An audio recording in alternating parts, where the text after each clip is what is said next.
ಪ್ರಿಯ ವಿದ್ಯಾರ್ಥಿಗಳೇ, ಎಲ್ಲರಿಗೂ ನಮಸ್ಕಾರಗಳು.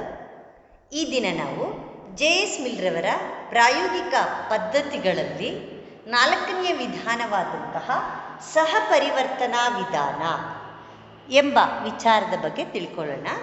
ಜೆ.ಎಸ್. ಮಿಲ್ರವರ ಪ್ರಾಯೋಗಿಕ ಪದ್ಧತಿಗಳಲ್ಲಿ 4ನೇ ವಿಧಾನ ಸಹಪರಿವರ್ತನಾ ವಿಧಾನ. ಜೆ.ಎಸ್. ಮಿಲ್ರವರು ಘಟನೆಗಳ ಕಾರ್ಯಕಾರಣ ನಿಯಮವನ್ನು ತಿಳಿಸುವ ಸಲುವಾಗಿ, ಅಂದರೆ ಈ ಘಟನೆಗಳ ನಡುವೆ ಇರುವ ಕಾರ್ಯಕಾರಣ ಸಂಬಂಧವನ್ನು ಸಾಮಾನ್ಯೀಕರಣಗೊಳಿಸಿ ಸಾರ್ವತ್ರಿಕಗೊಳಿಸಿ ಹೇಳುವ ವಿಚಾರವನ್ನು ನಾವು ಈ ಜೆ.ಎಸ್. ಮಿಲ್ರವರ ಪ್ರಾಯೋಗಿಕ ಪದ್ಧತಿಗಳಲ್ಲಿ ನೋಡ್ತೇವೆ, ಅಥವಾ ಪ್ರಾಯೋಗಿಕ ವಿಧಾನ ಅಂತ ಸಹ ಹೇಳ್ತೇವೆ. ಜೆ.ಎಸ್. ಮಿಲ್ರವರು ದ ಸಿಸ್ಟಮ್ ಆಫ್ ಲಾಜಿಕ್ ಎನ್ನುವ ಗ್ರಂಥದಲ್ಲಿ 5 ವಿಧದ ಪ್ರಾಯೋಗಿಕ ಪದ್ಧತಿಗಳನ್ನ ತಿಳಿಸಿದ್ದಾರೆ. ಇದು ಹೆಚ್ಚು ವಿಶೇಷವಾದಂತಹ ಕೃತಿ ಅಂತ ಹೇಳ್ಬೋದು. ದ ಸಿಸ್ಟಮ್ ಆಫ್ ಲಾಜಿಕ್ ಎನ್ನುವ ಗ್ರಂಥದಲ್ಲಿ ಈ ಪ್ರಾಯೋಗಿಕ ವಿಧಾನಗಳನ್ನು ಬಹಳ ವಿಶದವಾಗಿ, ವಿವರವಾಗಿ ಮತ್ತು ಅತ್ಯಂತ ಸ್ಪಷ್ಟವಾಗಿ, ಖಚಿತವಾಗಿ ಹೇಳಿರೋದ್ರಿಂದ ಈ ಜೆ.ಎಸ್. ಮಿಲ್ರವರ ಪ್ರಾಯೋಗಿಕ ಪದ್ಧತಿಗಳು ಅಥವಾ ಪ್ರಾಯೋಗಿಕ ವಿಧಾನಗಳು ವೈಜ್ಞಾನಿಕವಾಗಿ ಹಾಗೂ ವಿಗಮನ ಪದ್ಧತಿಗೆ ಬಹಳ ಸಹಾಯ ಆಗಿರುವುದನ್ನು ನಾವು ನೋಡ್ತಾ ಹೋಗ್ತೇವೆ. ಮೊದಲನೇದಾಗಿ ನೀವು ಹೊಂದಾಣಿಕೆಯ ವಿಧಾನ ಅಥವಾ ಅನ್ವಯ ಪದ್ಧತಿಯನ್ನು ಕಲ್ತಿದ್ದೀರಾ. ಎರಡನೇದು ವ್ಯತಿರೇಕ ವಿಧಾನ ಅಥವಾ ನೀವು ಭೇದ ವಿಧಾನ ಅಂತ ಸಹ ಹೇಳ್ತಾರೆ. ವ್ಯತ್ಯಾಸದ ವಿಧಾನ ಅಥವಾ ವ್ಯತಿರೇಕ ವಿಧಾನ, ಮತ್ತೊಂದು ಭೇದ ವಿಧಾನ. ಇನ್ನು 4ನೇ ವಿಧಾನ ಇದು ಯಾವುದು?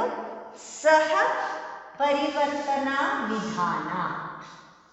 ಈ ಸಹ ಪರಿವರ್ತನಾ ವಿಧಾನ ಅಂದ್ರೇನು, ಅದರ ಸೂತ್ರವನ್ನು ಜೆ.ಎಸ್. ಮಿಲ್ರವರು ಏನು ಹೇಳ್ತಾರೆ, ಮತ್ತು ಒಂದು ಸಾಂಕೇತಿಕ ಉದಾಹರಣೆ ಮತ್ತು ಒಂದೆರಡು ವಾಸ್ತವಿಕ ಉದಾಹರಣೆಗಳನ್ನು ತಿಳ್ಕೊಳ್ಳೋಣ.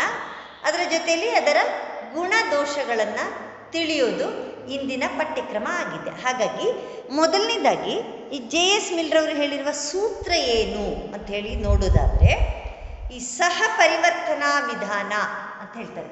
ಸಹ ಪರಿವರ್ತನಾ ವಿಧಾನ, ಇದಕ್ಕೆ ಮತ್ತೊಂದು ಹೆಸರು ಸಂಗಾಮಿ ವ್ಯತ್ಯಯ ವಿಧಾನ, ಸಂಗಾಮಿ ವ್ಯತ್ಯಯ ವಿಧಾನ ಅಂತ ಸಹ ಇದನ್ನು ಕರೀತಾರೆ. ಈ ವಿಧಾನದ ಸೂತ್ರವನ್ನು ಜೆ.ಎಸ್. ಮಿಲ್ರವರು ಈ ಕೆಳಗಿನಂತೆ ನಿರೂಪಿಸಿದ್ದಾರೆ. ಒಂದು ಘಟನೆಯು ಒಂದು ನಿರ್ದಿಷ್ಟ ರೀತಿಯಲ್ಲಿ ಬದಲಾವಣೆಯಾದಾಗ,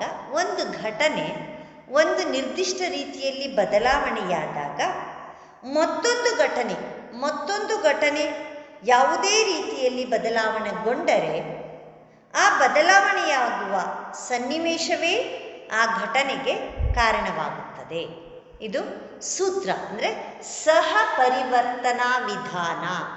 ಸಹ ಪರಿವರ್ತನಾ ವಿಧಾನದ ಸೂತ್ರವನ್ನು ಜೆ.ಎಸ್. ಮಿಲ್ರವರು ಏನು ಹೇಳ್ತಾರೆ, ಇಲ್ಲಿ ಒಂದು ಘಟನೆ ಒಂದು ನಿರ್ದಿಷ್ಟ ರೀತಿಯಲ್ಲಿ, ಯಾವುದಾದ್ರೂ ಒಂದು ಘಟನೆ ಒಂದು ನಿರ್ದಿಷ್ಟ ರೀತಿಯಲ್ಲಿ ಬದಲಾವಣೆಯಾದಾಗ ಮತ್ತೊಂದು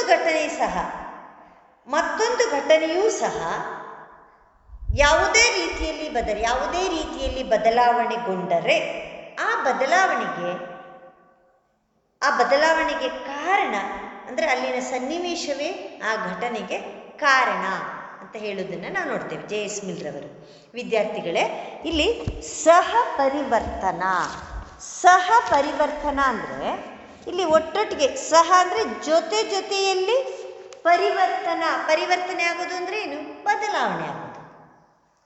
ಇಲ್ಲಿ ಸಹ ಅಂದರೆ ಒಟ್ಟಿಗೆ ಬದಲಾವಣೆ ಆಗುತ್ತೆ. ಏನು ಹಾಗಂದ್ರೆ ಅಂದರೆ, ಯಾವುದಾದ್ರೂ ಒಂದು ಘಟನೆ, ಜೆ.ಎಸ್. ಮಿಲ್ರವರ ಸೂತ್ರದ ರೀತಿಯಲ್ಲೇ ನಾವು ತಗೊಂಡ್ರೆ, ಯಾವುದಾದ್ರೂ ಒಂದು ಘಟನೆಯಲ್ಲಿ ಬದಲಾವಣೆ ಆದರೆ ಅದೇ ರೀತಿಯಲ್ಲಿ ಅದೇ ಸನ್ನಿವೇಶದಲ್ಲಿ ಮತ್ತೊಂದು ಘಟನೆ ಬದಲಾವಣೆ ಆದರೆ ಅದನ್ನು ನಾವು ಆ ಘಟನೆಗೆ ಕಾರಣ ಅಂತ ಹೇಳ್ತೀವಿ. ಇದನ್ನು ಸಹ ಪರಿವರ್ತನಾ ವಿಧಾನ ಅಂತ ಹೇಳ್ತಾರೆ. ಪರಿವರ್ತನೆ ಅಂದರೆ ಒಂದು ವಸ್ತುವಿನ ಸ್ಥಿತಿಯಲ್ಲಿ ಆಗತಕ್ಕ ಬದಲಾವಣೆ. ಪರಿವರ್ತನೆ ಅಂದರೆ ಬದಲಾವಣೆ ಆಗೋದು ಅರ್ಥ. ಪರಿವರ್ತನೆ ಪದದ ಅರ್ಥನೇ ಏನು? ಬದಲಾವಣೆ. ಹಾಗಾದರೆ ಇಲ್ಲಿ ಪರಿವರ್ತನೆ ಎಂದರೆ ಒಂದು ವಸ್ತುವಿನ ಸ್ಥಿತಿಯಲ್ಲಿ ಆಗುವಂತಹ ಬದಲಾವಣೆಯನ್ನು ನಾವು ಪರಿವರ್ತನೆ ಅಂತೀವಿ. ವಿದ್ಯಾರ್ಥಿಗಳೇ, ನಿಮಗೆಲ್ಲ ಗೊತ್ತೇ ಇದೆ, ಇಲ್ಲಿ ಪರಿವರ್ತನೆ ಅಂದರೆ ಬದಲಾವಣೆ ಅಂತ ಹೇಳಿ. ಒಂದು ವಸ್ತುವಿನ ಸ್ಥಿತಿಯಲ್ಲಿ ಆಗತಕ್ಕ ಬದಲಾವಣೆ ಪರಿವರ್ತನೆ ಅಂತ ಹೇಳಿದ್ರೆ ಒಂದು ವಸ್ತುವಿನ ಸ್ಥಿತಿಯಲ್ಲಿ ಆಗತಕ್ಕ ಬದಲಾವಣೆ ಅಂತ ಹೇಳ್ಬೋದು. ಅಂದರೆ ಇಲ್ಲಿ ಯಾವುದಾದ್ರೂ ಒಂದು ವಸ್ತುವಿನ ಸ್ಥಿತಿಯಲ್ಲಿ ಬದಲಾವಣೆ ಉಂಟಾದಾಗ ಅದೇ ರೀತಿಯ ಬದಲಾವಣೆ ಮತ್ತೊಂದು ವಸ್ತುವಿನಲ್ಲಿಯೂ ಮತ್ತೊಂದು ವಸ್ತುವಿನ ಸ್ಥಿತಿಯಲ್ಲೂ ಉಂಟಾದರೆ ಅದನ್ನು ಸಹ ಪರಿವರ್ತನಾ ವಿಧಾನ ಅಂತ ಹೇಳ್ತಾರೆ. ಇಲ್ಲಿ ಒಂದು ವಸ್ತುವಿನ ಸ್ಥಿತಿಯಲ್ಲಿ ಬದಲಾವಣೆಯಾದಾಗ ಮತ್ತೊಂದು ವಸ್ತುವಿನ ಸ್ಥಿತಿಯಲ್ಲಿಯೂ ಯಾವುದೋ ಒಂದು ಬದಲಾವಣೆ ಆದರೆ ಮತ್ತೊಂದು ವಸ್ತುವಿನಲ್ಲೂ ಅದೇ ರೀತಿ ಬದಲಾವಣೆಯಾದರೆ ಅಥವಾ ಬದಲಾವಣೆ ಉಂಟಾದಲ್ಲಿ ಆ ಬದಲಾವಣೆಗಳಲ್ಲಿ ಯಾವುದೋ ಸಹವರ್ತನ ಇರುವುದರಿಂದ ಯಾವುದೋ ಒಂದು ಸಹವರ್ತನ ಅಂದರೆ ಜೊತೆ ಜೊತೆಯಲ್ಲಿ ನಡೆಯುವ ಬದಲಾವಣೆ ವರ್ತನೆಗಳಂದರೆ ಕ್ರಿಯೆ ನಡೆಯುವುದು. ಒಂದು ವಸ್ತುವಿನ ಸ್ಥಿತಿಯಲ್ಲಿ ಬದಲಾವಣೆ ಆದಾಗ ಮತ್ತೊಂದು ವಸ್ತುವಿನ ಸ್ಥಿತಿಯಲ್ಲಿಯೂ ಅದೇ ಬದಲಾವಣೆ ಉಂಟಾದರೆ ಅಲ್ಲಿ ಯಾವುದೋ ಒಂದು ಸಹವರ್ತನ ಯಾವುದೋ ಒಂದು ಕ್ರಿಯೆ ನಡೆಯುತ್ತೆ. ಆ ಕಾರಣದಿಂದ ಅದು ಬದಲಾವಣೆ ಆಗಿದೆ. ಹಾಗಾಗಿ ಆ ಬದಲಾವಣೆಗಳಲ್ಲಿ ಯಾವುದೋ ಸಹವರ್ತನ ಇರುವುದರಿಂದ ಅಂತಹ ಬದಲಾವಣೆಯನ್ನು ಸಹ ಪರಿವರ್ತನೆ ಎಂದು ಕರೆಯುತ್ತಾರೆ. ವಿದ್ಯಾರ್ಥಿಗಳೇ, ಇಲ್ಲಿ ಸಹ ಪರಿವರ್ತನಾ ವಿಧಾನ, ಸಹ ಅಂದರೆ ಒಟ್ಟಿಗೆ ಆಗೋದು, ಜೊತೆ ಜೊತೆಯಲ್ಲಿ ಆಗ್ತಕ್ಕಂಥದ್ದು. ಹೌದಾ? ಇಲ್ಲಿ ಒಂದು ವಸ್ತುವಿನ ಸ್ಥಿತಿಯಲ್ಲಿ ಯಾವುದೇ ರೀತಿಯ ಬದಲಾವಣೆ ಉಂಟಾದಾಗ ಅದೇ ರೀತಿ ಮತ್ತೊಂದು ವಸ್ತುವಿನ ಸ್ಥಿತಿಯಲ್ಲಿ ಅಥವಾ ಮತ್ತೊಂದು ವಸ್ತುವಿನ ಸ್ಥಿತಿಯಲ್ಲಿಯೂ ಅದೇ ಬದಲಾವಣೆ ಉಂಟಾದರೆ ಅಲ್ಲಿ ಯಾವುದೋ ಒಂದು ಸಹವರ್ತನ ಇರುತ್ತೆ. ಆ ಸಹವರ್ತನ ಕ್ರಿಯೆ ನಡೆಯೋದ್ರಿಂದಲೇ ಅಲ್ಲಿ ಬದಲಾವಣೆ ಉಂಟಾಗುತ್ತೆ. ಇಲ್ಲಿ ಯಾವುದೋ ಸಹವರ್ತನೆ ಇರುವುದರಿಂದ ಅಂತಹ ಬದಲಾವಣೆ ಉಂಟಾಗುತ್ತೆ. ಈ ಸಹ ಅಂದರೆ ಜೊತೆ ಜೊತೆಯಲ್ಲಿ ನಡೆಯುವ ಒಂದು ಕ್ರಿಯೆ ಆಗಿರೋದ್ರಿಂದ ಇದನ್ನು ನಾವು ಸಹ ಪರಿವರ್ತನಾ ವಿಧಾನ ಅಂತೇಳಿ ಹೇಳ್ತೇವೆ. ಯಾವುದೋ ಒಂದು ಘಟನೆಯು ಒಂದು ನಿರ್ದಿಷ್ಟ ರೀತಿಯಲ್ಲಿ ಬದಲಾವಣೆಯಾದಾಗ, ಯಾವುದೇ ಘಟನೆ ಆಗಿರ್ಬೋದು, ಅದು ವೈಜ್ಞಾನಿಕ ಘಟನೆ ಆಗಿರ್ಬೋದು ಅಥವಾ ಸಮಾಜದಲ್ಲಿ ನಡೆಯುವಂತಹ ಯಾವುದೋ ಬದಲಾವಣೆ ಆಗಿರಬಹುದು. ಇಲ್ಲಿ ಯಾವುದೇ ಒಂದು ಘಟನೆ ಒಂದು ನಿರ್ದಿಷ್ಟ ರೀತಿಯಲ್ಲಿ ಬದಲಾವಣೆಯಾದಾಗ ಮತ್ತೊಂದು ಘಟನೆಯಲ್ಲಿ ಬದಲಾವಣೆಗೊಂಡರೆ ಆ ಬದಲಾವಣೆಯಾಗುವ ಸನ್ನಿವೇಶವೇ ಆ ಘಟನೆಯ ಕಾರಣ. ಇಲ್ಲಿ ಯಾವುದೇ ಒಂದು ಘಟನೆ ಒಂದು ನಿರ್ದಿಷ್ಟ ರೀತಿಯಲ್ಲಿ ಬದಲಾವಣೆ ಆಗುವುದನ್ನು ನಾವು ಕಾಣ್ತೇವೆ. ಆ ಬದಲಾವಣೆಗೊಂಡರೆ ಮತ್ತೊಂದು ಸಹ ಅಂಥದ್ದೇ ರೀತಿಯಲ್ಲಿ ಬದಲಾವಣೆಗೊಂಡರೆ ಆ ಬದಲಾವಣೆಯಾಗುವ ಸನ್ನಿವೇಶವೇ ಆ ಘಟನೆಯ ಕಾರಣ. ವಿದ್ಯಾರ್ಥಿಗಳೇ, ಈ ಸಹ ಪರಿವರ್ತನೆಯಲ್ಲಿ ಎರಡು ವಿಧದ ಪರಿವರ್ತನೆಯನ್ನು ನಾವು ನೋಡ್ತೇವೆ. ಸಹ ಪರಿವರ್ತನೆ ಎರಡು ವಿಧದಲ್ಲಿ ಆಗಬಹುದು.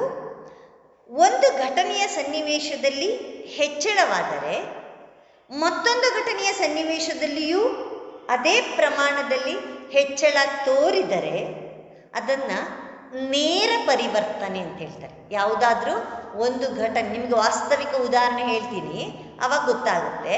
ಉದಾಹರಣೆಗೆ ಈಗಲೇ ನಾನು ಹೇಳೋದಾದರೆ, ಥರ್ಮಾಮೀಟರ್ನಲ್ಲಿ ಏನಾಗುತ್ತೆ, ನಿಮಗೆ ಜ್ವರದ ತಾಪಮಾನವನ್ನು ನೀವು ಕಂಡುಹಿಡಲಿಕ್ಕೆ ತಿಳ್ಕೊಳ್ಳಿಕ್ಕೆ ಥರ್ಮಾಮೀಟರ್ ಬಳಸ್ತೀರ. ಹೌದಾ?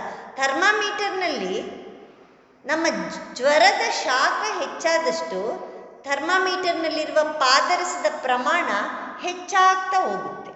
ಅಂದರೆ ಇಲ್ಲಿ ನೇರ ಪರಿವರ್ತನೆ ಮತ್ತು ಇಲ್ಲಿ ವಿಪರೀತ ಪರಿವರ್ತನೆ ಅಂತ ಎರಡು ವಿಧದ ಪರಿವರ್ತನೆಯನ್ನು ನಾವು ನೋಡ್ತೇವೆ. ನೇರ ಪರಿವರ್ತನೆ ಅಂದರೆ ಇಲ್ಲಿ ಒಂದು ಘಟನೆಯ ಸನ್ನಿವೇಶದಲ್ಲಿ ಹೆಚ್ಚಳವಾದರೆ ಮತ್ತೊಂದು ಘಟನೆಯ ಸನ್ನಿವೇಶದಲ್ಲಿಯೂ ಅದೇ ಪ್ರಮಾಣದಲ್ಲಿ ಹೆಚ್ಚಳವನ್ನು ತೋರಿದರೆ, ಹೆಚ್ಚಳ ಉಂಟಾದರೆ, ಒಂದು ಘಟನೆಯಲ್ಲಿ ಹೆಚ್ಚಳ ಉಂಟಾದರೆ ಅದೇ ರೀತಿ ಮತ್ತೊಂದು ಘಟನೆಯಲ್ಲೂ ಹೆಚ್ಚಳವನ್ನು ತೋರಿದರೆ ಅದನ್ನು ನೇರ ಪರಿವರ್ತನೆ ಅಂತ ಹೇಳ್ತಾರೆ. ಉದಾಹರಣೆ, ಥರ್ಮಾಮೀಟರ್ನಲ್ಲಿ ಅಥವಾ ಉಷ್ಣಮಾಪಕ ಯಂತ್ರ ಅಂತ ಹೇಳ್ತೀವಲ್ವಾ, ಥರ್ಮಾಮೀಟರ್ ಅಂದರೆ ಜ್ವರದ ತಾಪ ಹೆಚ್ಚಾದಷ್ಟು ಶಾಖಮಾಪಕ ಯಂತ್ರ ಅಥವಾ ಥರ್ಮಾಮೀಟರ್ನಲ್ಲಿ ಕೂದಲು ಏನಾಗುತ್ತೆ, ಪಾದರಸದ ಪ್ರಮಾಣ ಹೆಚ್ಚಾಗ್ತಾ ಹೋಗುತ್ತೆ. ಇದು ನೇರ ಪರಿವರ್ತನೆ. ಇನ್ನು ಕೆಲವು ಸರಿ ಏನಾಗುತ್ತೆ, ಡೈರೆಕ್ಟ್ ವೇರಿಯೇಷನ್ ಅಂತ ಹೇಳ್ತಾರೆ, ನೇರ ಪರಿವರ್ತನೆ. ಇಲ್ಲಿ ಇನ್ನೊಂದು ಸರಿ ಏನಾಗುತ್ತೆ, ಕೆಲವು ಸರಿ ಏನಾಗುತ್ತೆ, ವಿಪರೀತ ಪರಿವರ್ತನೆಯಲ್ಲಿ ಒಂದರಲ್ಲಿ ಹೆಚ್ಚಳವಿದ್ದರೆ ಮತ್ತೊಂದರಲ್ಲಿ ಕಡಿಮೆಯಾಗುವ ಪ್ರಮಾಣ ಕಡಿಮೆ ಆಗ್ತಾ ಹೋಗೋದನ್ನು ನಾವು ಕಾಣ್ತಾ ಹೋಗ್ತೇವೆ. ಇದನ್ನು ನಾವು ವಿಪರೀತ ಪರಿವರ್ತನೆ ಅಂತೀವಿ. ಅರ್ಥಶಾಸ್ತ್ರದಲ್ಲಿ ಇದರ ಒಂದು ಉದಾಹರಣೆಯನ್ನು ನಾವು ನೋಡ್ಬೋದು. ಇಲ್ಲಿ ಬೆಲೆ ಹೆಚ್ಚಾದಷ್ಟು, ಸರಕಿನ ಬೆಲೆ ಹೆಚ್ಚಾದಷ್ಟು ಅದನ್ನು ಕೊಳ್ಳುವ ಪ್ರಮಾಣ ಕಡಿಮೆ ಆಗ್ತಾ ಹೋಗುತ್ತೆ. ಅಥವಾ ಪೂರೈಕೆ ಮತ್ತು ಬೇಡಿಕೆಯನ್ನು ನೀವು ತಗೊಂಡ್ರೆ, ಪೂರೈಕೆ ಹೆಚ್ಚಾದಷ್ಟು ಬೇಡಿಕೆ ಕಡಿಮೆ ಆಗುತ್ತೆ. ಹೌದಾ? ಅಲ್ಲಿ ಒಂದು ಹೆಚ್ಚಾದರೆ ಮತ್ತೊಂದು ಕಡಿಮೆ ಆಗುವುದನ್ನು ನಾವು ನೋಡ್ತಾ ಹೋಗ್ತೇವೆ. ಹಾಗೆ ಅದನ್ನು ವಿಪರೀತ ಪರಿವರ್ತನೆ ಅಂತ ಹೇಳ್ತೀವಿ. ನೇರ ಪರಿವರ್ತನೆಯಲ್ಲಿ ಒಂದು ಘಟನೆಯಲ್ಲಿ ಹೆಚ್ಚಳ ಉಂಟಾದರೆ, ಅದೇ ರೀತಿ ಮತ್ತೊಂದು ಘಟನೆಯಲ್ಲೂ ಹೆಚ್ಚಳ ಉಂಟಾದರೆ ಅದನ್ನು ನಾವು ನೇರ ಪರಿವರ್ತನೆ ಅಂತೇಳಿ ಹೇಳ್ತೇವೆ ವಿದ್ಯಾರ್ಥಿಗಳೇ.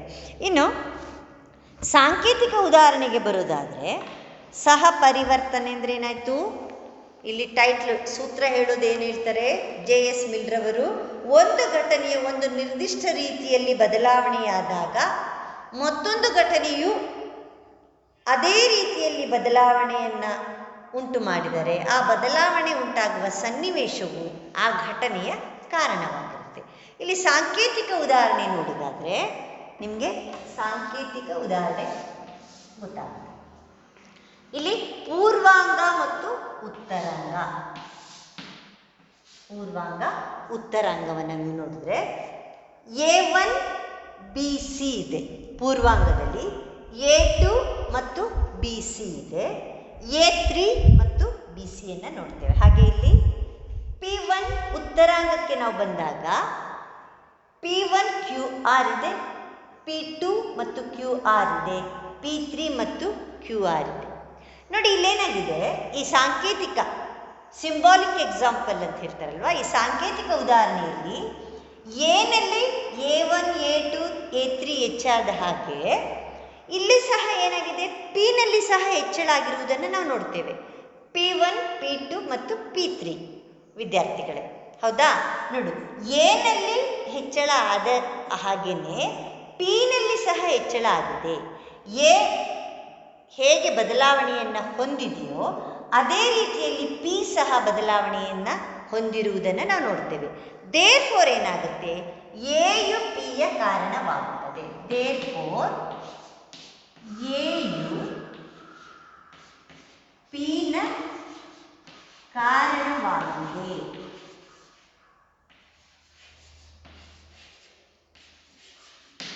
ಇದು ಸಾಂಕೇತಿಕ ಉದಾಹರಣೆ, ಹೌದಾ? ನೋಡಿ, ಎನಲ್ಲಿ ಹೆಚ್ಚಳ ಆದ ಹಾಗೆ ಪಿನಲ್ಲಿ ಅಂದರೆ ಪೂರ್ವಾಂಗವಾದ ABC A1 A2 A3 ಇದೆ. ಹಾಗೆ ಇಲ್ಲಿ ಉತ್ತರಾಂಗದಲ್ಲಿ ಸಹ P1 P2 P3 ಇದು ಸಹ ಹೆಚ್ಚಳ ಆಗಿರುವುದನ್ನು ನಾವು ನೋಡ್ತಾ ಹೋಗ್ತೇವೆ. ಅಂದರೆ ಇಲ್ಲಿ ಈ ನಿದರ್ಶನದಲ್ಲಿ, ಅಂದರೆ ಈ ಉದಾಹರಣೆಯಲ್ಲಿ ಎ ಮತ್ತು ಪಿ ಎಂಬ ಘಟನೆಗಳು ಒಂದನ್ನೊಂದು ಪರಿವರ್ತನೆಗೊಳ್ಳುತ್ತವೆ. ಎ ಮತ್ತು ಪಿ, ಹೌದಾ? ಎ ಮತ್ತು ಪಿ ಎಂಬ ಘಟನೆಗಳು ಒಂದನ್ನೊಂದು ಪರಿವರ್ತನೆ ಆಗುವುದನ್ನು ನಾವು ನೋಡ್ತೀವಿ. ಪರಿವರ್ತನೆಯಾಗುತ್ತವೆ. ಒಂದರಲ್ಲಿ ಹೆಚ್ಚಳವು ಇನ್ನೊಂದರಲ್ಲಿಯೂ ಅದೇ ರೀತಿ ಹೆಚ್ಚಳವನ್ನು ಉಂಟು ಮಾಡುತ್ತದೆ. ಒಂದರಲ್ಲಿನ ಹೆಚ್ಚಳವು ಇನ್ನೊಂದರಲ್ಲಿಯೂ ಅದೇ ರೀತಿಯ ಹೆಚ್ಚಳವನ್ನು ಉಂಟು ಮಾಡುತ್ತದೆ. ಆದ ಕಾರಣ ಅವೆರಡು ಕಾರ್ಯಕಾರಣ ಸಂಬಂಧವನ್ನು ಹೊಂದಿವೆ. ಆದ್ದರಿಂದ ಅವೆರಡೂ ಸಹ, ನೋಡಿ ಇಲ್ಲಿ ಎನಲ್ಲಿ ಹೆಚ್ಚಳ ಆದ ಹಾಗೆ ಪಿನಲ್ಲೂ ಹೆಚ್ಚಳ ಆಗಿದೆ ಅಂದರೆ ಅವೆರಡಕ್ಕೂ ಸಂಬಂಧ ಇದೆ. ಸಹವರ್ತನ, ಯಾವುದೋ ಕಾರ್ಯಕಾರಣ ಸಂಬಂಧವನ್ನು ಹೊಂದಿವೆ ಎಂದು ನಾವು ತೀರ್ಮಾನಿಸುತ್ತೇವೆ. ವಿದ್ಯಾರ್ಥಿಗಳೇ, ಈ ಸಿಂಬಾಲಿಕ್ ಎಕ್ಸಾಂಪಲ್ ಉದಾಹರಣೆಯನ್ನು, ಸಾಂಕೇತಿಕ ಉದಾಹರಣೆಯನ್ನು ಬರೆದು ಎರಡೇ ಲೈನಲ್ಲಿ ಅದನ್ನು ವಿವರಿಸ್ಬೋದು ನೀವು. ಏನು, ಇಲ್ಲಿ ಈ ಎ ಮತ್ತು ಪಿ ಎಂಬ ಘಟನೆಗಳು, ಎ ಮತ್ತು ಪಿ ಎಂಬ ಘಟನೆಗಳು ಒಂದನ್ನೊಂದು ಪರಿವರ್ತನೆಗೊಳ್ಳುತ್ತವೆ. ಒಂದನ್ನೊಂದು ಪರಿವರ್ತನೆಗೊಳ್ಳುವುದನ್ನು ನಾವು ನೋಡ್ತೇವೆ. ಒಂದನ್ನೊಂದು ಪರಿವರ್ತನೆಗೊಳ್ಳುತ್ತವೆ. ಒಂದರಲ್ಲಿಯ ಹೆಚ್ಚಳವು ಇನ್ನೊಂದರಲ್ಲಿಯೂ ಇನ್ನೊಂದರಲ್ಲಿಯೂ ಅದೇ ರೀತಿಯ ಹೆಚ್ಚಳವನ್ನು ಉಂಟು ಮಾಡುತ್ತದೆ. ಆದ ಕಾರಣ ಅವೆರಡೂ ಸಹ ಕಾರ್ಯಕಾರಣ ಸಂಬಂಧವನ್ನು ಹೊಂದಿವೆ. ಇದು ಸಾಂಕೇತಿಕ ಉದಾಹರಣೆ.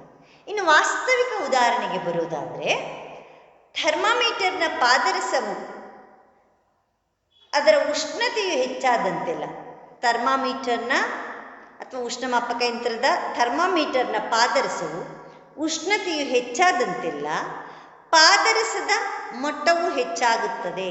ಉಷ್ಣಮಾಪಕ ಯಂತ್ರದಲ್ಲಿ ಉಷ್ಣತೆ ಹೆಚ್ಚಾದ ಹಾಗೆ, ಜ್ವರದ ತಾಪ ಹೆಚ್ಚಾದ ಹಾಗೆ ಇಲ್ಲಿ ಅದರ ಪಾದರಸದ ಮಟ್ಟವೂ ಸಹ ಹೆಚ್ಚುತ್ತದೆ. ಆದ್ದರಿಂದ ಉಷ್ಣತೆಯು ಪಾದರಸದ ವಿಸ್ತಾರದ ಕಾರಣ ಎಂದು ತೀರ್ಮಾನಿಸುತ್ತೇವೆ. ಇಲ್ಲಿ ಥರ್ಮಾಮೀಟರ್ನಲ್ಲಿ ಅಥವಾ ಉಷ್ಣಮಾಪಕ ಯಂತ್ರದಲ್ಲಿ ಪಾದರಸದ ಪ್ರಮಾಣ ಹೆಚ್ಚಾಗ್ತಾ ಹೋಗುತ್ತೆ. ಹೌದಾ? ಯಾವಾಗ ಹೆಚ್ಚಾಗುತ್ತೆ? ಏನು ಕಾರಣ? ಅದು ಮೇಲಕ್ಕೆ ಹೋಗುತ್ತೆ. ಹೌದಾ? ನೀವು ನೋಡಿದರೆ ಥರ್ಮಾಮೀಟರ್ನ ನೋಡಿ, ಯಾವಾಗಾದರೂ ಆಸ್ಪತ್ರೆಗೆ ಹೋದಾಗ ಅಥವಾ ಯಾವ್ದಾದ್ರು ಜ್ವರವನ್ನು ಡಾಕ್ಟರ್ಗಳು ಟೆಸ್ಟ್ ಮಾಡಬೇಕಾದ್ರೆ ಜ್ವರದ ತಾಪಮಾನ ಎಷ್ಟಿದೆ ಅಂತ ನಾವು ಖಚಿತವಾಗಿ ತಿಳ್ಕೋಬೇಕು ಅಂದರೆ ಉಷ್ಣಮಾಪಕ ಯಂತ್ರವನ್ನು ಥರ್ಮಾಮೀಟರನ್ನು ಬಳಸ್ತೇವೆ. ಥರ್ಮಾಮೀಟರ್ನಲ್ಲಿ ಏನಾಗುತ್ತೆ, ಅದರ ಪಾದರಸದ ಪ್ರಮಾಣ ಹೆಚ್ಚು ಕಡಿಮೆ ಆಗ್ತಾ ಇರುತ್ತೆ. ಪಾದರಸದ ಪ್ರಮಾಣ ಯಾವಾಗ ಹೆಚ್ಚಾಗುತ್ತೆ ಅಂದರೆ ಜ್ವರದ ತಾಪಮಾನ ಹೆಚ್ಚಾದಾಗೆ. ಅಂದರೆ ಇಲ್ಲಿ ಉಷ್ಣತೆಯ ಪ್ರಮಾಣ ನಮ್ಮ ಶರೀರದಲ್ಲಿ ಹೆಚ್ಚಾದ ಹಾಗೆ, ಅಂದರೆ ಹೆಚ್ಚುತ್ತಾ ಹೋದ ಹಾಗೆ ಥರ್ಮಾಮೀಟರ್ನಲ್ಲಿ ಅಥವಾ ಉಷ್ಣಮಾಪಕ ಯಂತ್ರದಲ್ಲಿ ಆ ಪಾದರಸದ ಪ್ರಮಾಣ ಸಹ ಹೆಚ್ಚುತ್ತಾ ಹೋಗುವುದನ್ನು ನಾವು ನೋಡ್ತೇವೆ ವಿದ್ಯಾರ್ಥಿಗಳು. ಅಂದರೆ ಈ ಪಾದರಸದ ಪ್ರಮಾಣ ಹೆಚ್ಚಾಗಲಿಕ್ಕೆ ಕಾರಣ ಏನು? ಉಷ್ಣತೆಯೇ ಕಾರಣ ಅಂತೇಳಿ ಹೇಳ್ತೇವೆ. ಹಾಗಾಗಿ ಈ ಥರ್ಮಾಮೀಟರ್ನ ಪಾದರಸವು ಅದು ಉಷ್ಣತೆಯು ಹೆಚ್ಚಾದಂತೆಲ್ಲ ಪಾದರಸದ ಮಟ್ಟವು ಹೆಚ್ಚಾಗುತ್ತದೆ. ಆದ್ದರಿಂದ ಉಷ್ಣತೆಯು ಪಾದರಸದ ವಿಸ್ತರಣ ಅದು ಹೆಚ್ಚಾಗಲಿಕ್ಕೆ ಕಾರಣ ಎಂದು ನಾವು ತೀರ್ಮಾನಿಸುತ್ತೇವೆ. ಇದನ್ನು ನಾವು ನೇರ ಪರಿವರ್ತನೆ ಅಂತ ಹೇಳ್ತೇವೆ. ಇನ್ನು ನಾವು ಅರ್ಥಶಾಸ್ತ್ರಕ್ಕೆ ಬಂದರೆ, ಅರ್ಥಶಾಸ್ತ್ರದಲ್ಲಿ ಏನಾಗುತ್ತೆ, ಸರಕಿನ ಬೆಲೆ ಕಡಿಮೆಯಾದಷ್ಟು ಗ್ರಾಹಕರು ಹೆಚ್ಚಿನ ಪ್ರಮಾಣದಲ್ಲಿ ಸರಕನ್ನು ಖರೀದಿಸುತ್ತಾರೆ. ಒಂದು ವಸ್ತುವಿನ ಬೆಲೆ ಕಡಿಮೆ ಆದಷ್ಟು ಅದರ ಬೇಡಿಕೆ ಹೆಚ್ಚಾಗುತ್ತೆ. ಹೌದಾ? ಬೇಡಿಕೆ ಹೆಚ್ಚಾಗುವುದನ್ನು ನಾವು ನೋಡ್ತೇವೆ. ಇದು ನಮ್ಮ ಸಾಮಾನ್ಯ ಅನುಭವದ ಸಂಗತಿಯಾಗಿದೆ. ಬೆಲೆಯು ಕಡಿಮೆಯಾದಂತೆ ಸರಕಿನ ಅಂದರೆ ಆ ವಸ್ತುವಿನ ಬೇಡಿಕೆ ಹೆಚ್ಚುತ್ತದೆ. ಈ ವಿಧಾನದಲ್ಲಿ ಕಾರಣ ಮತ್ತು ಪರಿಣಾಮಗಳ ಪರಿಮಾಣಾತ್ಮಕ ಲಕ್ಷಣವನ್ನು ಅಂದರೆ ನಾವು ವಿಪರೀತ ಪರಿವರ್ತನೆ ಅಂತ ಹೇಳ್ತೀವಿ. ಒಂದು ಇಲ್ಲಿ ಅರ್ಥಶಾಸ್ತ್ರದ ಪ್ರಕಾರ ಅಥವಾ ನಮ್ಮ ದಿನನಿತ್ಯದ ಬದುಕಿನಲ್ಲಿ ಏನಾಗುತ್ತೆ, ಕಡಿಮೆ ಆದಷ್ಟು ವಸ್ತುವಿನ ಬೆಲೆ ಕಡಿಮೆ ಆದಷ್ಟು ಬೇಡಿಕೆ ಹೆಚ್ಚಾಗ್ತಾ ಹೋಗುತ್ತೆ.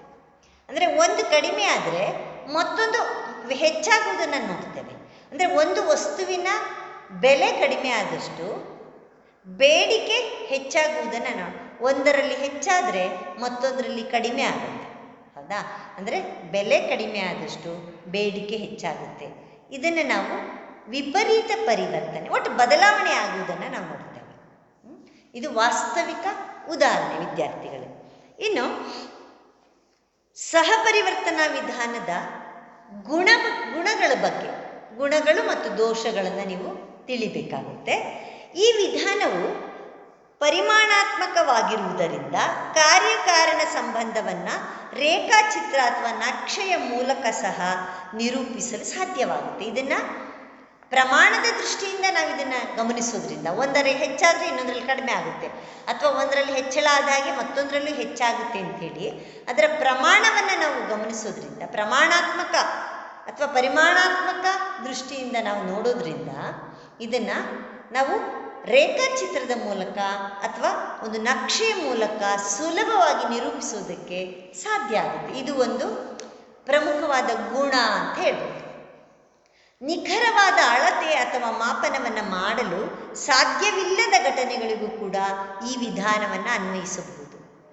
ನಿಖರವಾಗಿ ಇಷ್ಟೇ ಹೀಗೆ ಅಂತೇಳಿ ಖಚಿತವಾಗಿ ನಾವು ಹೇಳೋಕ್ಕಾಗದೇ ಇರತಕ್ಕಂಥ ಸಂದರ್ಭದಲ್ಲೂ ಸಹ ಈ ಸಹ ಪರಿವರ್ತನಾ ವಿಧಾನವನ್ನು ನಾವು ಬಳಸಲಿಕ್ಕೆ ಸಾಧ್ಯ ಇದೆ.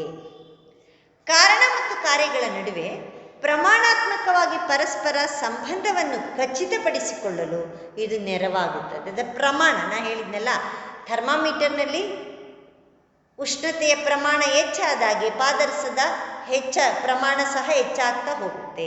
ಹಾಗಾಗಿ ಇಲ್ಲಿ ಏನಾಗುತ್ತೆ, ಈ ಕಾರಣ ಮತ್ತು ಕಾರ್ಯಗಳ ಪರಸ್ಪರ ಪರಿಮಾಣಾತ್ಮಕವಾದಂತಹ ಸಂಬಂಧವನ್ನು, ಪರಸ್ಪರ ಸಂಬಂಧ ಹೊಂದಿದೆ, ಈ ಪರಸ್ಪರ ಸಂಬಂಧವನ್ನು ಖಚಿತಪಡಿಸಿಕೊಳ್ಳಲು ಇದು ನೆರವಾಗುತ್ತದೆ. ನಿಮ್ಗೆ ಸಾಂಕೇತಿಕ ಉದಾಹರಣೆಯಲ್ಲಿ ಹೇಳಿದ್ನಲ್ಲ, ಎಯು ಪಿನ ಕಾರಣವಾಗಿದೆ, ಎಯು ಪಿನ ಕಾರಣವಾಗಿದೆ ಎಂಬುದನ್ನು ಮಾತ್ರವೇ ಅದು ತೋರಿಸುತ್ತದೆ.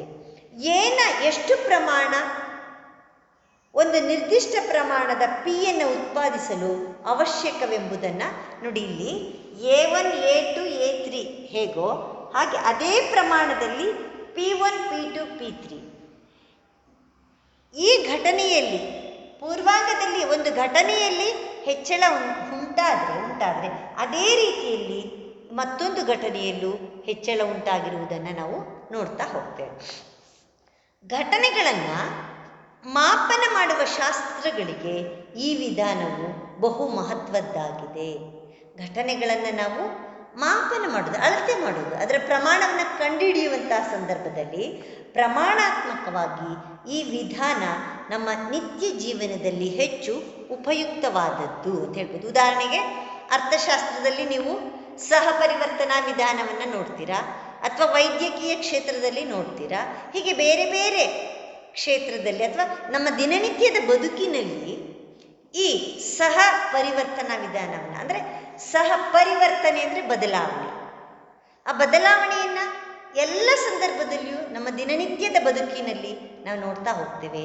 ಆದರೆ ಒಂದು ಘಟನೆಯಲ್ಲಿ, ಒಂದು ಸಂಗತಿಯಲ್ಲಿ ಬದಲಾವಣೆ ಉಂಟಾದಾಗ ಮತ್ತೊಂದು ಸಂಗತಿಯಲ್ಲೂ ಮತ್ತೊಂದು ಘಟನೆಯಲ್ಲೂ ಅದೇ ರೀತಿ ಬದಲಾವಣೆ ಉಂಟಾದರೆ ಅದನ್ನು ನಾವು ಸಹ ಪರಿವರ್ತನಾ ವಿಧಾನ ಅಂತ ಹೇಳ್ತೀವಿ. ಹಾಗೆ ವಿದ್ಯಾರ್ಥಿಗಳೇ, ಈ ಸಹ ಪರಿವರ್ತನಾ ವಿಧಾನದ ದೋಷಗಳನ್ನು ಸಹ ನೀವು ನೋಡ್ಬೋದು. ಎರಡು ಘಟನೆಗಳು ಪರಿವರ್ತನೆ ಆದವುಗಳೆಂದು ಅವಲೋಕಿಸಿದಾಗ ಅವುಗಳು ಕಾರ್ಯಕಾರಣ ಸಂಬಂಧವನ್ನು ಹೊಂದಿವೆ ಎಂಬುದಾಗಿ ಈ ವಿಧಾನ ಹೇಳುತ್ತದೆ. ಆದರೆ ಘಟನೆಗಳ ಪರಿವರ್ತನೀಯ ಎರಡು ಘಟನೆಗಳ ಮಧ್ಯೆ ಕಾರ್ಯಕಾರಣ ಸಂಬಂಧವನ್ನು ಅತ್ಯವಶ್ಯಕವಾಗಿ ಸ್ಥಿರೀಕರಿಸುವುದಿಲ್ಲ ಅಂದರೆ ಸ್ಪಷ್ಟಪಡಿಸುವುದಿಲ್ಲ. ಅತ್ಯವಶ್ಯಕವಾಗಿ ಅದು ಈ ಕಾರ್ಯಕಾರಣ ಸಂಬಂಧವನ್ನು, ಎರಡು ಘಟನೆಗಳ ಮಧ್ಯೆ ಕಾರ್ಯಕಾರಣ ಸಂಬಂಧವನ್ನು ಅತ್ಯವಶ್ಯಕವಾಗಿ ಇದು ಸ್ಪಷ್ಟಪಡಿಸುವುದಿಲ್ಲ, ಸ್ಥಿರೀಕರಿಸುವುದಿಲ್ಲ. ಅವುಗಳು ಒಂದು ಕಾರಣದ ಸಂಯುಕ್ತ ಕಾರ್ಯಗಳಾಗಿರಬಹುದು. ಉದಾಹರಣೆಗೆ, ಗಡಿಯಾರದಲ್ಲಿನ ಗಂಟೆಯ ಮುಳ್ಳು ಮತ್ತು ಮಿನಿಟ್ ಮುಳ್ಳು ಸಹವರ್ತಿಯಾಗಿ ಪರಿವರ್ತನೆಗೊಳ್ಳಬಹುದು. ನೀವು ಗಡಿಯಾರದಲ್ಲಿ ಗಂಟೆಯ ಮುಳ್ಳು ಮತ್ತು ನಿಮಿಷದ ಮುಳ್ಳು ಇರುತ್ತೆ, ಕೆಲವು ಗಡಿಯಾರದಲ್ಲಿ ಸೆಕೆಂಡ್ಗಳ ಮುಳ್ಳು ಸಹ ಇರುತ್ತೆ. ಹಾಗಾಗಿ ಇಲ್ಲಿ ಈ ಗಡಿಯಾರದಲ್ಲಿನ ಗಂಟೆಯ ಮುಳ್ಳು ಮತ್ತು ಮಿನಿಟ್ಟಿನ ಮುಳ್ಳು ಸಹವರ್ತಿಯಾಗಿ ಪರಿವರ್ತನೆಗೊಳ್ಳಬಹುದಾದರೂ ಒಟ್ಟೊಟ್ಟಿಗೆ ಬದಲಾಗ್ತಾ ಹೋಗುತ್ತೆ. ಹೌದಾ? ನಿಮಿಷದ ಮುಳ್ಳು ಬದಲಾವಣೆ ಆದ ಹಾಗೆ ಇಲ್ಲಿ ಗಂಟೆಯ ಮುಳ್ಳು ಸಹ ಗಡಿಯಾರದಲ್ಲಿ ಬದಲಾವಣೆ ಆಗುವುದನ್ನು ನಾವು ನೋಡ್ತೇವೆ. ವಿದ್ಯಾರ್ಥಿಗಳೇ, ಇಲ್ಲಿ ಒಂದರ ಚಲನೆಯು ಇನ್ನೊಂದರ ಚಲನೆಯ ಕಾರಣವಾಗಿರುವುದಿಲ್ಲ. ಒಂದರ ಚಲನೆಯು ಇನ್ನೊಂದರ ಚಲನೆಯ ಕಾರಣವಾಗಿರುವುದಿಲ್ಲ. ಒಟ್ಟಿನಲ್ಲಿ ಪರಿವರ್ತನಾ ವಿಧಾನವು ಎಲ್ಲ ಸನ್ನಿವೇಶಗಳಲ್ಲಿಯೂ ಕಾರ್ಯಕಾರಣ ಸಂಬಂಧವನ್ನು ಸ್ಥಿರೀಕರಿಸುವುದಿಲ್ಲ, ಸ್ಪಷ್ಟಪಡಿಸುವುದಿಲ್ಲ. ಇದಕ್ಕೆ ಬೇರೆದೇ ಕಾರಣ ಇರುತ್ತೆ. ಇಲ್ಲಿ ಒಂದು ನಿಮಿಷದ ಮುಳ್ಳು ಬದಲಾವಣೆ ಆದ ಹಾಗೆ ಗಂಟೆಯ ಮುಳ್ಳು ಬದಲಾವಣೆ ಆಗಲಿಕ್ಕೆ ಒಂದು ಬೇರೆ ಕಾರಣ ಇರುತ್ತೆ ಹೊರತು, ನಿಮಿಷದ ಮುಳ್ಳು ಬದಲಾವಣೆ ಆದ ಕಾರಣಕ್ಕೆ ಅಲ್ಲಿ ಮಿಷನ್ನಲ್ಲಿ ಬೇರೆ ಒಂದು ಚಕ್ರವನ್ನು ಅಳವಡಿಸಿರೋದ್ರಿಂದ ಅಲ್ಲಿ ಬದಲಾವಣೆಯನ್ನು ನೋಡ್ತೇವೆ ಹೊರತು ನಿಮಿಷದ ಮುಳು ತಿರುಗುತ್ತೆ ಆದ್ದರಿಂದ ಇದು ತಿರುಗುತ್ತೆ ಅಂತ ನಾವು ಹೇಳಲಿಕ್ಕೆ ಆಗಲ್ಲ. ಸ್ಪಷ್ಟವಾಗಿ ಇದು ಹೇಳೋದಿಲ್ಲ, ಕಾರ್ಯಕಾರಣ ಸಂಬಂಧವನ್ನು ಹೇಳಲ್ಲ ಅನ್ನುವುದನ್ನು ನಾವು ನೋಡ್ತಾ ಹೋಗ್ತೀವಿ. ಪ್ರಮಾಣದ ಕಾರಣವು ಎಷ್ಟು ಪ್ರಮಾಣದ ಕಾರ್ಯವನ್ನು ತೋರಿಸುತ್ತದೆಯೇ ಹೊರತು ಕಾರ್ಯಕಾರಣ ಸಂಬಂಧವನ್ನು ಅದು ಸಿದ್ಧಪಡಿಸುವುದಿಲ್ಲ ಅಥವಾ ಸಾಧ್ಯಪಡಿಸುವುದಿಲ್ಲ ಅಂತ ಹೇಳ್ಬೋದು. ಇದು ಒಂದು ದೋಷ ಅಂತ ಹೇಳ್ತೀವಿ ನಾವು. ಇನ್ನು ಮತ್ತೊಂದು ದೋಷವನ್ನು ಹೇಳೋದಾದರೆ, ಈ ವಿಧಾನವು ನಮ್ಮ ವಾಸ್ತವಿಕ ಅವಲೋಕನಗಳಿಗೆ ಸಿಲುಕಿದ ಸಾಮಾನ್ಯೀಕರಣವನ್ನು ಸಮರ್ಥಿಸುವುದಿಲ್ಲ. ನಮ್ಮ ದಿನನಿತ್ಯದ ಬದುಕಿನಲ್ಲಿ ಅಥವಾ ವಾಸ್ತವಿಕ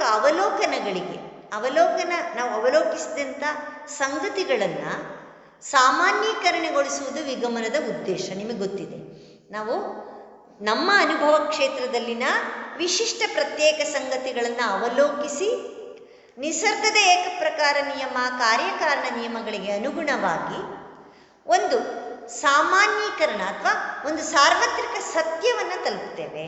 ಆದರೆ ಇಲ್ಲಿ ಈ ವಿಧಾನ ವಾಸ್ತವಿಕ ಅವಲೋಕನಗಳಿಗೆ ಸಿಲುಕಿದ ಸಾಮಾನ್ಯೀಕರಣವನ್ನು ಇದು ಸಮರ್ಥಿಸುವುದಿಲ್ಲ. ಎಲ್ಲ ಸಂಗತಿಗಳಿಗೂ ಇದು ಅನ್ವಯ ಮಾಡಲಿಕ್ಕೆ ಇದು ಸಾಧ್ಯ ಆಗುವುದಿಲ್ಲ. ಒಟ್ಟಿನಲ್ಲಿ ಪರಿವರ್ತನಾ ವಿಧಾನವು ನಮಗೆ ಇಂದ್ರಿಯಾನುಭವ ಸಂಗತಿಗಳ ಸಾಮಾನ್ಯೀಕರಣವನ್ನು ಮಾತ್ರ ನೀಡುತ್ತದೆಯೇ ಹೊರತು ನಿಸರ್ಗದ ನಿಯಮವನ್ನು ಅಲ್ಲ. ಆದ ಕಾರಣ ಈ ವಿಧಾನವನ್ನು ಬಳಸುವಾಗ ಜಾಗರೂಕತೆಯನ್ನು ವಹಿಸಬೇಕು. ಇಲ್ಲಿ ಈ ಪರಿವರ್ತನಾ ವಿಧಾನದಿಂದ ನಾವು ಸಹಪರಿವರ್ತನಾ ವಿಧಾನದಿಂದ ಇಂದ್ರಿಯಾನುಭವಗಳ ಮೂಲಕ ನಮಗೆ ಸಾಧ್ಯವಾಗುವ, ನಮ್ಮ ಇಂದ್ರಿಯಗಳಿಗೆ ನಿಲುಕುವ ಸಂಗತಿಗಳನ್ನು ಮಾತ್ರ ತಿಳಿಲಿಕ್ಕೆ ಸಾಧ್ಯ ಆಗುತ್ತೆ.